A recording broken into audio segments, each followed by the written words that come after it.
Selamat pagi, perkenalkan nama saya Bagus Ananta Tunggadewa Sutarga yang pada kesempatan kali ini akan menjelaskan mengenai pos operatif.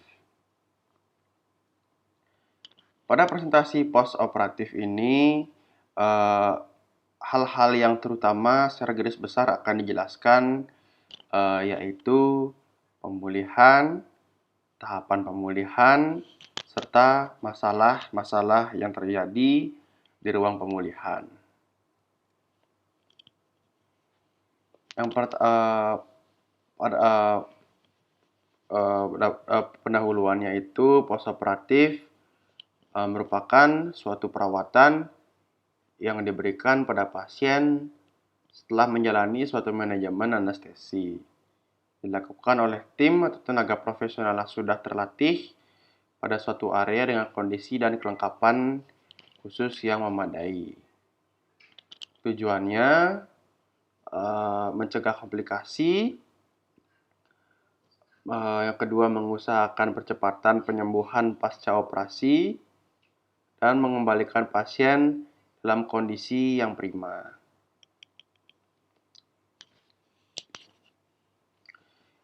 Yang dimaksud dalam pemulihan di sini sendiri adalah merupakan proses yang berkelanjutan dan bertujuan untuk mengembalikan fungsi fisiologis dan psikomotor normal pasien dengan tingkat morbiditas yang minim terkait dengan anestesi dan pembedahan.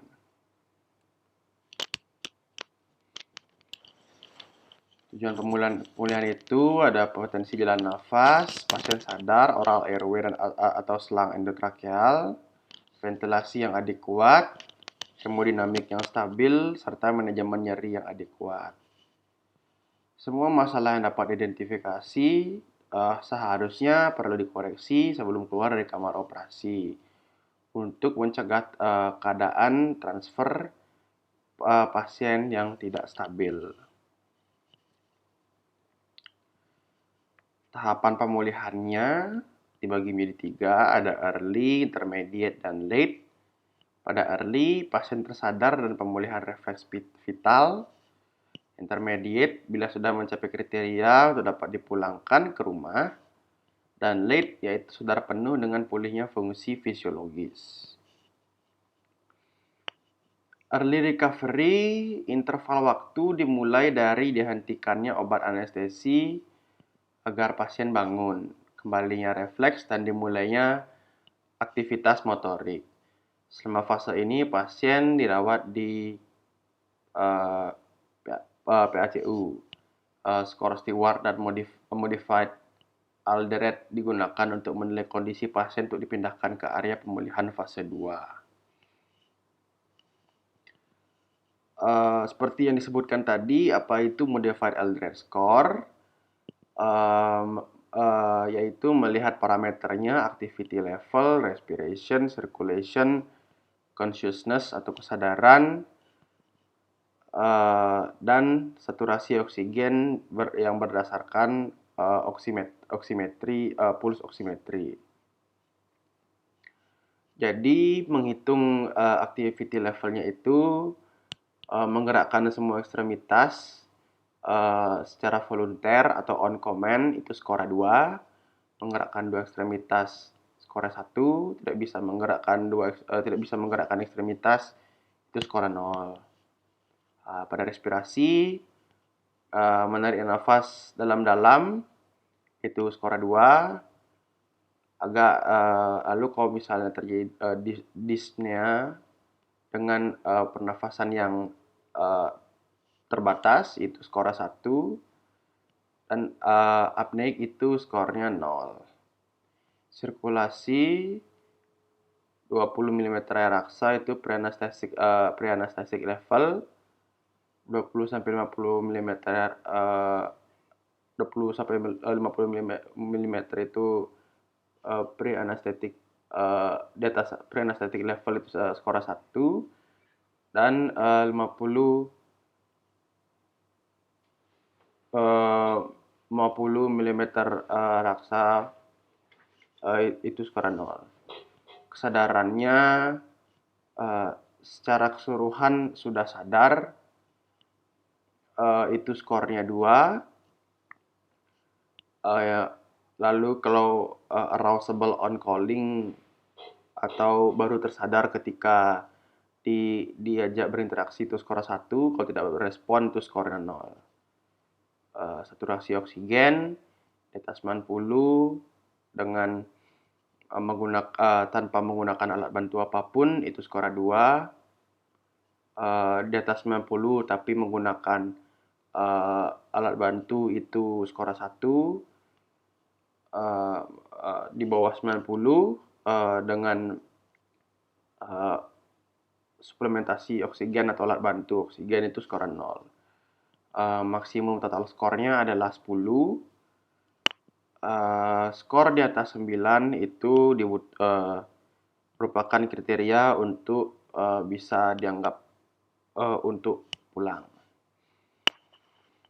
Lalu intermediate recovery, pada fase ini pasien sudah dapat memboleh ambulasi, minum cairan, mixi, dan bersiap untuk dipulangkan.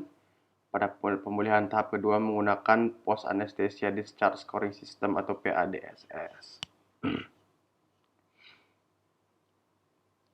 Lah, apa itu modified post anesthesia discharge scoring system? Ini adalah scoring system yang melihat dari tingkat kesadaran, aktivitas fisik, hemodinamik, respirasi, saturasi oksigen, pain assessment dari post operatif dan post operatif emetic symptom.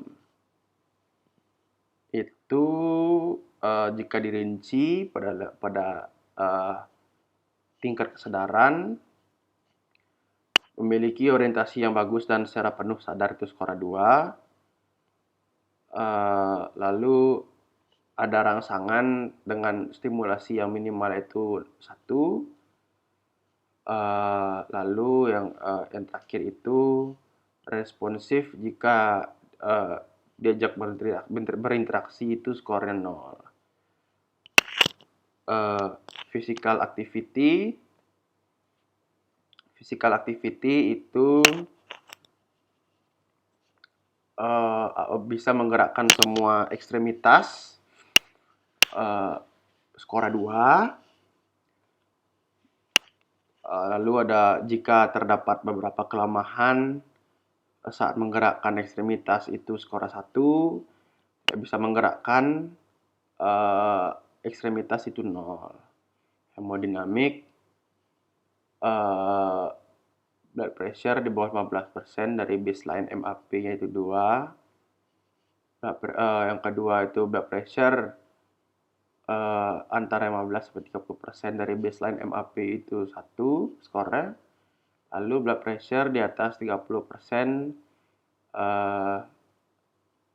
di bawah baseline MAP itu skornya 0. Pada respirasi bisa bernapas dengan baik, itu skor 2. Lalu yang kedua takipnu dengan batuk itu skor 1 dan dyspnea dengan batuk yang lemah itu skor 0. Saturasi oksigen mampu mempertahankan saturasi oksigen di atas 90% tanpa alat bantu itu skor 2. Lalu membutuhkan alat bantu itu skor 1. Lalu saturasi di bawah 90% dengan alat bantu itu skor 0. Postoperative pain assessment tidak ada atau mild discomfort atau ketidaknyamanan itu skor 2. Sedang atau parah yang tingkat rasa sakit yang sedang atau parah yang membutuhkan analgetik itu skor 0. Lalu skor 1. Lalu Nyeri yang parah, yang persisten itu skora 0. Selanjutnya postoperatif emetic symptom ada atau nausea ringan tanpa mual, muntah itu tanpa muntah itu skora 2, transient vomiting itu skora 1, dan severe nausea and vomiting itu skora 0. Total skornya 14. Jika skornya di atas 12 atau masing-masing skor itu tidak ada di bawah 1, dibutuhkan untuk fast tracking. Lalu recovery, fase ini dimulai ketika pasien dipulangkan ke rumah dan berlanjut hingga pemulihan fungsional tercapai dan pasien dapat melanjutkan aktivitas normal yang biasa dilakukan dalam kehidupan sehari-harinya. Nah, fungsi ruang pemulihan memantau keadaan oksigenasi dan ventilasi, mempertahankan stabilitas hemodinamik, memantau perdarahan luka operasi, mengobati nyeri pasca anestesi secara adekuat dan aman, dan bertindak dengan cepat dan tepat jika ditemukan ada permasalahan selama periode pasca operasi atau anestesi. Monitoring di ruang pemulihan itu skemanya memeriksa vital sign, ABCDE, lalu evaluasi komplikasi anestesi dan pembedahan, selanjutnya lalu pemulangan. Masalah-masalah yang biasa ditemui saat di ruang pemulihan yang sering dialami oleh pasien yaitu gelisah, karena hipoksia atau asidosis. Yang harus dilakukan adalah mencari penyebab. Selanjutnya diberikan penenang, biasanya diberikan midazolam. Yang kedua, ada gangguan pernapasan seperti obstruksi jalan nafas, depresi napas. Yang ketiga, ada gangguan kardiovaskular seperti hipertensi, hipotensi, dan gangguan irama jantung. Selanjutnya ada gangguan fungsi ginjal seperti masalah prerenal, renal, dan postrenal. Kelima, mual muntah karena pemakaian opioid atau bedah intraabdomen. Selanjutnya juga ada hipotensi yang berkontribusi pada perasaan mual dan muntah. Lalu ada menggigil yang disebabkan karena hipotermi dari efek obat bius atau hipotermi karena obat bius inhalasi. Selanjutnya nyeri karena kerusakan jaringan akibat trauma bedah.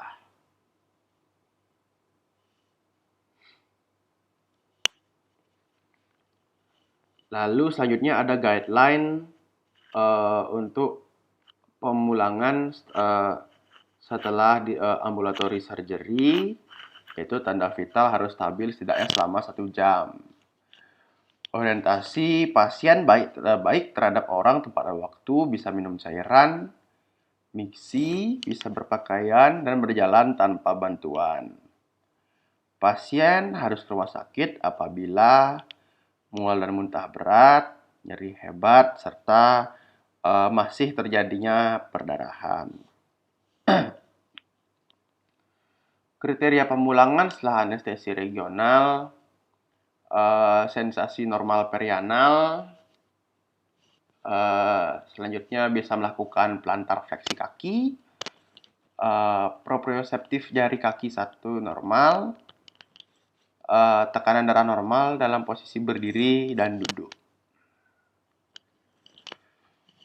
Lalu terdapat penyebab memanjangnya waktu pemulihan setelah anestesi regional dan umum, itu karena nyeri, mual dan muntah, perdarahan, disfungsi kardiovaskular atau pulmoner, saluran pembuangan luka, perlunya observasi, tidak adekuatnya penunggu atau kondisi rumah yang tidak memadai. Lalu ada instruksi postoperatif selama 24 jam setelah anestesi, jangan minum alkohol untuk konsumsi obat selain yang diresepkan, dan berkendara atau menggunakan mesin yang berbahaya, dan jangan membuat keputusan penting. Baik, sekian presentasi dari saya. Terima kasih atas perhatiannya.